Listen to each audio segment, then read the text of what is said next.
She's just loading groceries, that's all. But to Officers Simmons and Hanson, a confident black woman in a luxury car is suspicious. They think she's bluffing. They think power wears a uniform. What they don't know, Dr. Maya Thompson is a decorated surgeon and the wife of Colonel Marcus Thompson. Stick around. Because when the military rolls in and the cameras don't stop rolling, this routine check turns into a national reckoning. Justice isn't just coming. It's already here, and it's wearing heels. Be sure to let us know where you're watching from and what time you stumbled upon this video. Subscribe to join us on this journey.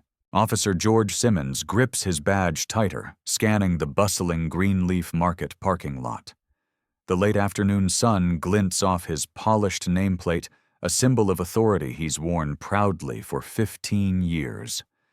A call about a suspicious person crackles through his radio, routine stuff for Oak Hill's finest. He exchanges knowing glances with his partner, Officer James Hanson. Watch how a pro handles this. Simmons mutters, spotting their target, a well-dressed black woman loading groceries into an expensive car. Something about her composure irritates him.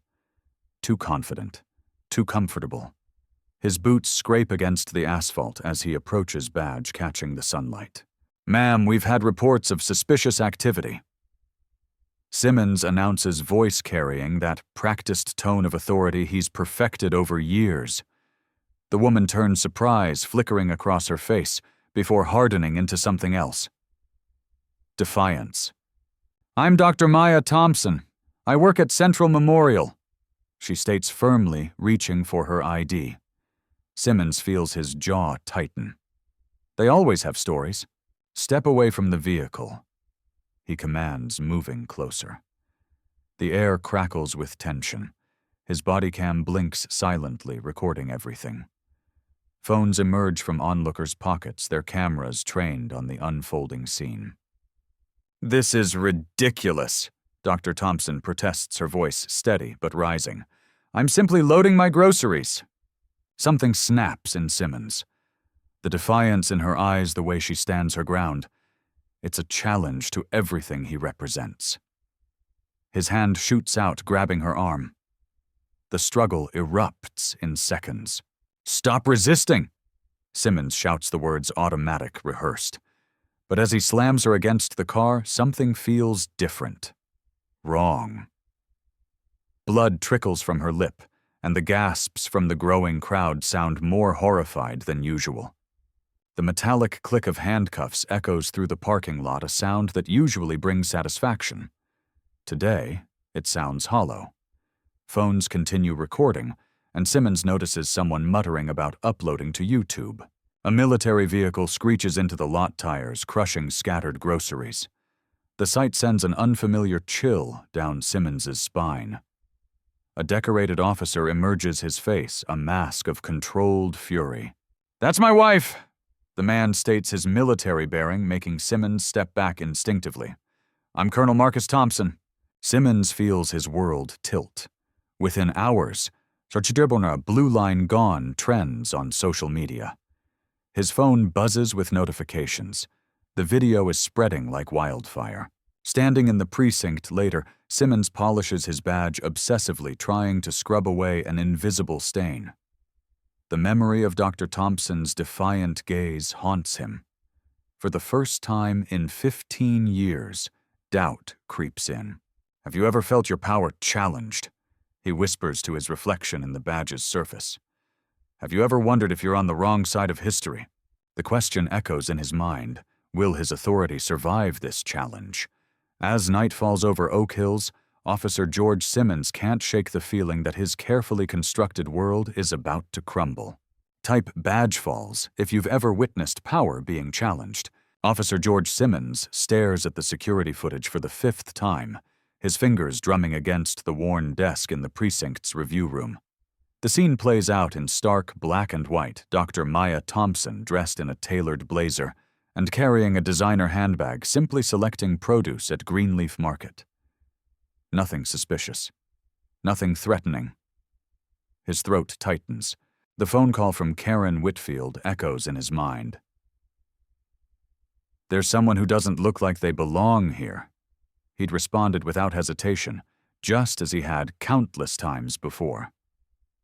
The familiar warmth of righteousness of protecting the neighborhood now curdles in his stomach like spoiled milk. Officer George Simmons reaches for his badge, the metal cool against his palm. 20 years on the force, following the playbook handed down by his mentor, Captain Richards. Property values depend on the right kind of people feeling safe. The words taste bitter now. A new email notification pings. More complaints surfacing. Similar patterns, similar calls, similar outcomes. His name appears in each report, Officer George Simmons, responding to calls about suspicious individuals who turned out to be professionals, academics, doctors. The data forms a damning pattern he can no longer ignore. Dr. Harrison's study on racial profiling in suburban policing appears on his screen, forwarded by Internal Affairs. The statistics blur before his eyes. 85% of suspicious person calls targeting minorities with no criminal activity found. His own record mirrors these numbers perfectly. "Just following protocol," he mutters, but the words ring hollow. Officer James Hanson passes by, avoiding eye contact. The partnership of 15 years suddenly feels fragile, built on a foundation of unquestioned assumptions and convenient blind spots. The security footage continues to play. Officer George Simmons watches himself arrive at Greenleaf Market, sees his immediate aggressive stance. The subtle shift in his body language when Brad Stevens, the store manager, approaches, the instant camaraderie of shared prejudice. His phone buzzes. Another neighborhood watch alert. Suspicious person in the park. The familiar dance begins again, but his feet feel heavy. Each step weighted with the recognition of a pattern he's helped perpetuate since his first day on the force. "Have you ever questioned what you've been taught?" The question appears in his mind, unbidden. Captain Richards' voice from the academy. "Trust your instincts." But whose instincts, shaped by what assumptions? The badge in his hand catches the fluorescent light. Officer George Simmons sees his reflection distorted in its surface, unrecognizable. A memory surfaces his first arrest, Captain Richards' approval, the sense of belonging. The foundation of his career built on maintaining order, but whose order? More emails flood in. Statistics, reports, patterns. Each one chips away at the carefully constructed justifications. The weight of 20 years of unexamined decisions bears down on his shoulders. Freitham. Type, truth hurts. If you've ever had your beliefs shaken to the core, the universe seems to whisper. Officer George Simmons closes the security footage, but the image remains burned in his mind. Dr. Thompson's dignified shock, his own aggressive stance, the dance of prejudice performed with practiced precision. The system didn't fail today. It worked exactly as designed. That's the problem. His hand trembles as he reaches for the radio. Another call comes in, another suspicious person report. For the first time in 20 years, Officer George Simmons hesitates, the weight of recognition crushing his chest. The problem isn't out there. It's in here, in the protocols, in the assumptions, in the very badge he holds so dear. The truth settles like ash in his mouth. He's not just following orders. He's perpetuating a system designed to exclude. The realization comes with a cost, and Officer George Simmons feels the first tremors of his carefully constructed world beginning to crack. Police Union President George Simmons stares at his phone. The screen's harsh glow illuminating his office as midnight approaches. Another notification. Dr. While Black has jumped another 100,000 mentions. His hands tremble slightly as he watches the arrest footage for the 100th time. Dr. Maya Thompson's calm voice stating her credentials, his own aggressive response, the unnecessary force. Each frame feels like a knife twisting deeper. The constant vibration of his phone makes his desk rattle. CNN wants a statement. The mayor's office is demanding answers. Internal Affairs has scheduled 3 separate interviews. George Simmons clutches his Golden Union President pin, once a symbol of his unassailable authority, now feeling as heavy as the guilt building in his chest. "Sir, the hospital's statement is going viral." His assistant's voice crackles through the intercom. George Simmons pulls up the video. Dr. Thompson's colleagues, prestigious doctors, all standing united behind their chief of surgery, as she details Maya's decade of life-saving work. His throat tightens when she mentions the 3 children Dr. Thompson saved last week alone. The protest chants from outside penetrate his 7th-floor office. No more abuse, no excuse. Each rhythmic shout makes him flinch. George Simmons adjusts his collar, feeling increasingly suffocated by his starched uniform. The badge he polished just this morning catches the fluorescent light, mocking him. A text from Officer Hanson. "What do we do? My wife's getting death threats." George Simmons deletes it without responding. He'd thrown Hanson under the bus hours ago, claiming the junior officer had escalated against protocol. The lie tastes bitter now. The wall-mounted TV flashes breaking news: military officer Marcus Thompson, husband of Dr. Maya Thompson, arrives at Pentagon meeting to discuss police reform. George Simmons watches Marcus Thompson stride confidently into the building metals, gleaming the same quiet dignity his wife had shown during the arrest. The contrast with his own actions becomes unbearable. His computer pings, another leaked body cam video this time, showing George Simmons' previous encounters with minority civilians. The pattern is undeniable. Each clip adds another crack to his carefully constructed facade of authority. The hashtag #Simmons must go starts trending alongside Dr. While Black. "Have you seen what they're saying about us online?" His voice message to the police commissioner goes unanswered. Former allies are distancing themselves. The same officials who once praised his tough-on-crime stance now issue statements condemning unconscionable abuse of power. George Simmons pulls out his resignation letter draft, then crumples it. Too late for that now. The protesters' shadows dance across his office wall, their signs visible even from this height. Justice for Dr. Thompson.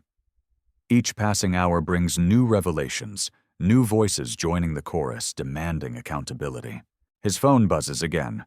Internal Affairs moving up tomorrow's interview to 8 a.m. The message ends with an ominous, "Bring your union representative."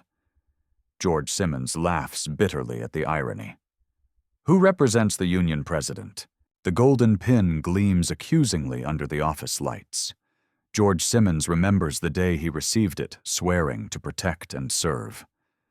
Now watching another news clip of Dr. Thompson treating a patient just hours before he had slammed her against that police car, he finally admits the truth: he had protected only his power, served only his prejudices. The protest chants grow louder as midnight approaches. George Simmons stands at his window watching the crowd swell. Someone below spots him, points up. The chant changes. "Simmons, Simmons, your time's up." His hand instinctively touches his badge, but its familiar weight offers no comfort tonight. Type "badge falls" if you've ever witnessed power crumble. His empire built on intimidation and unchecked authority fractures with each passing second. Tomorrow's headlines already write themselves in his mind. George Simmons, the man who thought himself untouchable, finally faces what he feared most: justice wearing the face of those he wronged. Officer George Simmons stares at his reflection in the precinct's bathroom mirror, his fingers trembling as they trace the golden surface of his badge. 20 years of pride reduced to ash in his mouth. The evidence Colonel Marcus Thompson presented sits like lead in his stomach. Hundreds of coordinated calls targeting patterns laid bare in devastating clarity. The whir of the shredder in his office fills his ears, a futile symphony of desperation. George's hands shake as he feeds another document into the machine, knowing deep down it's already too late. His phone buzzes incessantly with notifications. Simmons Falls trending nationwide, the body cam footage of Dr. Thompson's arrest playing on every major network. You really think destroying evidence will save you now? Walter Jenkins from Internal Affairs stands in the doorway, his former friend's eyes cold with disappointment. George's chest tightens as he remembers all the times Walter had covered for him, all the complaints buried under bureaucratic paperwork. "I was just doing my job," George whispers, but the words ring hollow even to his own ears. His partner James Hanson's confession plays on the office TV behind him. Officer Simmons coordinated with dispatch to target specific demographics. "We had a system." The badge feels heavier now, its surface reflecting the harsh fluorescent lights like an accusation. George remembers how he'd polished it that morning outside Greenleaf Market, how he'd flashed it at Dr. Thompson with such authority. Now it burns against his chest like a brand. A commotion erupts in the hallway. Colonel Thompson's voice carries through the precinct. "Where is Officer George Simmons?" The same authoritative tone his wife had used before George had slammed her against the patrol car. The memory makes his stomach lurch. George's fingers fumble with his computer trying to delete one last email chain when his screen suddenly locks. Network access revoked flashes across the monitor. In the reflection, he sees his captain approaching, flanked by Internal Affairs investigators. "Officer George Simmons," his captain's voice is granite. "Surrender your badge and weapon. You're being placed on administrative leave pending investigation." The badge catches the light one final time. As George slowly unpins it, his entire career crystallized in this moment of disgrace. Videos of his arrests play on every screen in the precinct, a damning montage of bias laid bare for all to see. "You were right," George whispers, as he places his badge on the desk, looking directly at Colonel Thompson. "The system was rigged. I was the one rigging it." Type "badge falls" if you've ever witnessed someone's power crumble. The handcuffs click around George's wrists, the same sound he'd created countless times before, now marking his own downfall.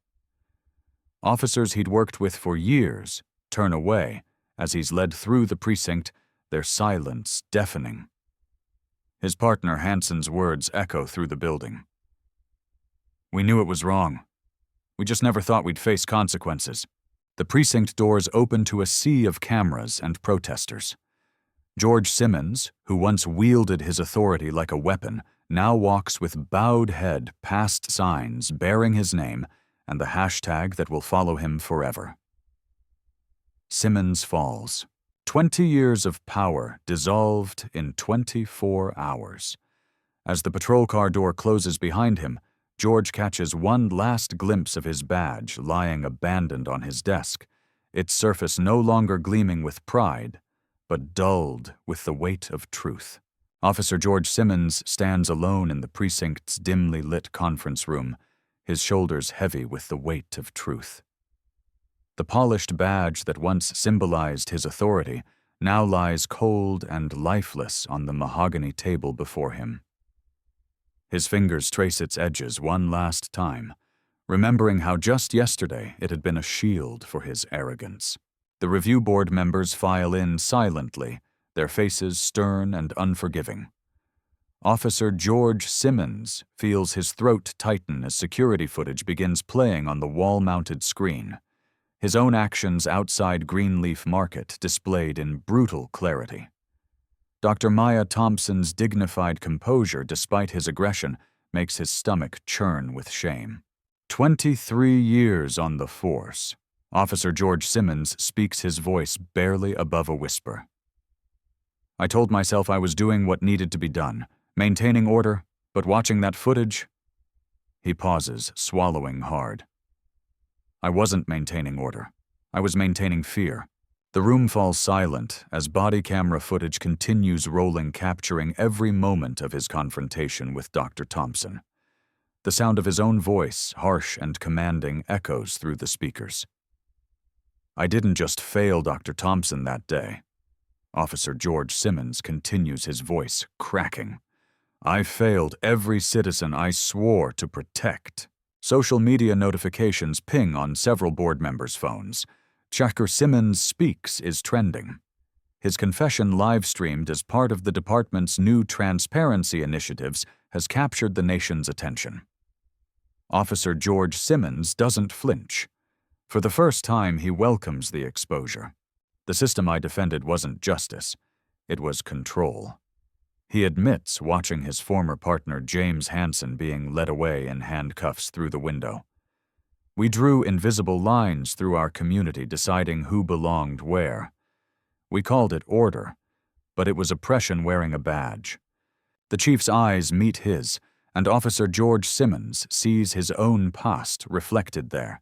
Years of warnings ignored, complaints dismissed, bias unchecked.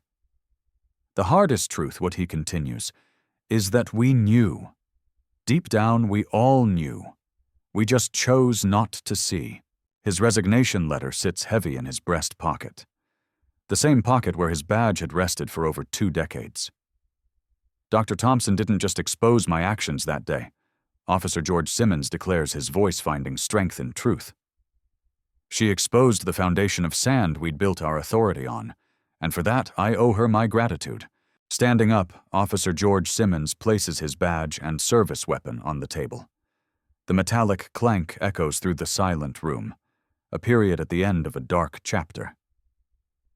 Sometimes, he says, looking directly into the cameras, losing everything shows you what truly matters. I lost my badge today, but I found my humanity. Share this moment if you believe in the power of truth to transform. Simmons speaks. As he walks out of the precinct for the last time, Officer George Simmons passes the wall of honor where his badge will never hang. Instead, this footage will be used in future training sessions, a testament to the cost of unchecked power and the importance of change. The setting sun catches his empty badge, now destined for the department's Museum of Reformation. Its gleam reminds him of Dr. Thompson's unwavering dignity in the face of his aggression.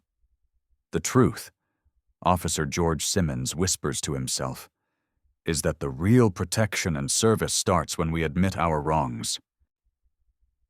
Type truth if you believe one person's courage can change a broken system.